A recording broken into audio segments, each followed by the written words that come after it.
Hey, how's it going, guys? Easy PC here, back with another video. Today I'm going to be bringing you the best $500 gaming PC in the month of January 2019. Happy New Year, guys. I thought to kick things off, well, I'd started the year off with a great $500 budget gaming PC. As always, all of the links to the parts will be down below in the description. They're going to be Amazon links, and if you want to read more about the build in full depth, you can go ahead and check out the build guide that I've created on my website. The link will be down below as well. With that being said, we're going to get things started with the CPU. I went for the Ryzen 3 2200G. It's a quad-core AMD processor, the second generation of the Ryzen 3 line, 3.5 GHz base clock with a 3.7 GHz turbo, and it does have 4 cores. Ryzen CPUs perform especially well when overclocked, and you can even do some light overclocking with the stock cooler that comes with the CPU. I have a Ryzen 3 1200 in my build, the old generation, and with the stock cooler, I overclocked mine all the way up to 4 GHz, which I would highly recommend you guys do. And if you want to do any serious overclocking, you can always go ahead and pick up an aftermarket CPU cooler, such as the Hyper 212 Evo. It's kind of been the industry standard for fan coolers. I love that CPU cooler, and it gets the job done for a fair price. Anyway, this CPU will not bottleneck your GPU, which is an important consideration when you're building any gaming PC, especially on a budget, and it's going to do well in most gaming related tasks. Luckily, with games that are well optimized, they're going to draw most of their power from the GPU, as that is responsible for a lot of the 3D rendering that's going to take place. So as long as the game is well optimized, you don't really have to have a crazy CPU. In games that are not well optimized, that draw a ton of power from the CPU, you might see some drop in frame rate, or at least you should, but in most games this is going to be a great CPU, and on a budget this is the best CPU that we could get. But don't worry, guys, and like I'd say 90% of games this is going to be fine for 1080p gaming with medium to high, and some games even ultra settings. For the GPU, I went for the Asus Radeon RX 570 ROG Strix. This is a 1.168 GHz core clock with a 1.31 GHz boost clock and 4 GB of dedicated DDR5 VRAM. So this is going to be great for 1080p gaming in medium and high settings. If you want to play games like Fortnite, PUBG, CSGO, Dota, Overwatch, Battlefield, Call of Duty, this GPU can do all of that. You're not going to be able to rock games in 1440p with this build, but on a $500 budget, I think all you should really be expecting is 1080p gaming, and that's exactly what this build is going to deliver. Stellar 1080p gaming performance.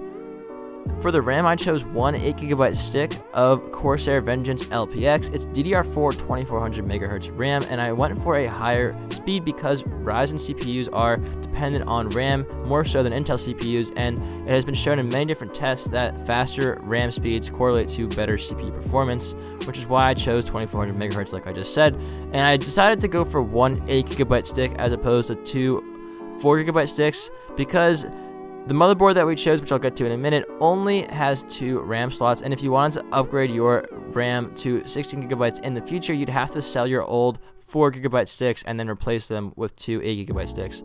With this, you only have to add one more 8GB stick for a total of 16, which I thought would be great for upgradability.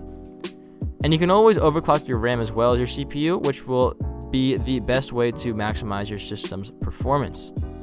Anyway, moving on to the storage, I went for a standard WD Caviar Blue 1TB mass storage drive. It's 7200 RPM and it has a 64 MB cache. So this is a standard go-to drive for most gaming PCs, especially on a budget, because it's reliable, it's cheap, and it has plenty of storage. Not much to be said here, although I would recommend adding an SSD in the future and loading your Windows drivers and favorite games onto it. It will make your system boot a lot faster, and it'll make it a lot more responsive overall. Unfortunately, I could not include both a mass storage drive and an SSD in the build, and I figured you guys would prefer having more storage.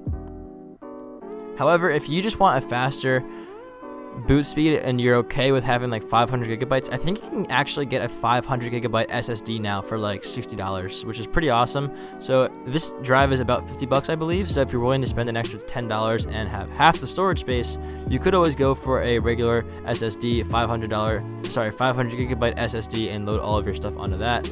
And that might make your life a lot easier, but it's really up to you guys. You could always just add that in the future if you want to wait. For the motherboard, I chose the ASRock B450M HDV. This motherboard does support overclocking. It's like the second chipset generation that was introduced with the new line of Ryzen CPUs.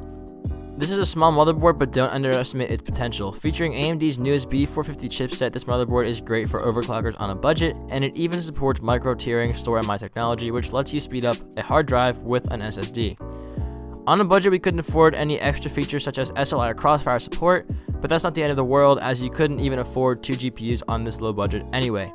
Besides, this does support overclocking, which was the main thing I was looking for, and it is a cheap, reliable board from a reputable company. It has 4 SATA 6 GB per second ports, which means you can have up to 4 drives or optical drive readers, etc., etc. Powering the build, I went for the Corsair CX 450 watt 80 plus bronze certified semi-modular power supply. Corsair is a popular and well-respected manufacturer, and they produce all sorts of different and awesome computer components.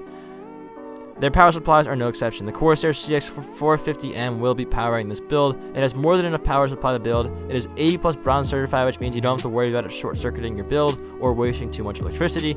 And it's semi-modular, which means not only will it make your case look better with your cable management, it will also improve airflow, as cable management is crucial for great airflow in a case, which is also important because you're going to be overclocking, or you should be overclocking, some of your components to get the maximum performance out of them.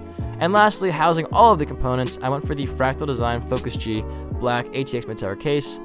It may not look like a cheap case, but it actually is surprisingly affordable. It has superb airflow, a clean design, a nice side panel window to view your components, and plenty of drive space. Not to mention a spacious interior. What more could you ask for from a budget $50 case? It has 2 120mm intake fans on the front of the case. Unfortunately, it is lacking a default exhaust fan in the rear, so you're gonna have to add that in the future for optimal airflow. I highly recommend adding one, and if you want to check out the best 120mm and 140mm case fans, I have articles on both of those on my website as well, so just go ahead and ask down below and I'll provide the link to you if you're interested. That's it for me. I will see you guys next time. Peace.